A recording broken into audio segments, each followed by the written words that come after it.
So guys, for today's video, ayun nga guys, magandang tanghali. So tayo guys ng inuulang manok naman. Ayun guys.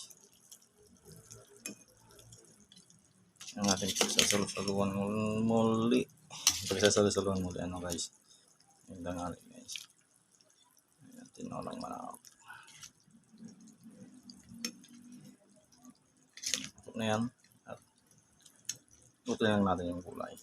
Kakalagay lang natin. Ayun guys. Tikman natin kung okay na nga ba siya.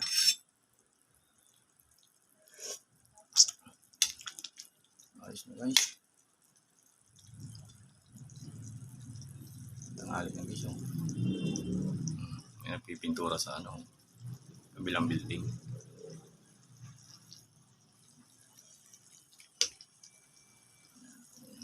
At magsusundo pa tayo ng alaga natin guys. Siyempre. Hanggang sa muli. Hanggang dito na muna ulit ang ating video. God bless lahat. At kain tayo.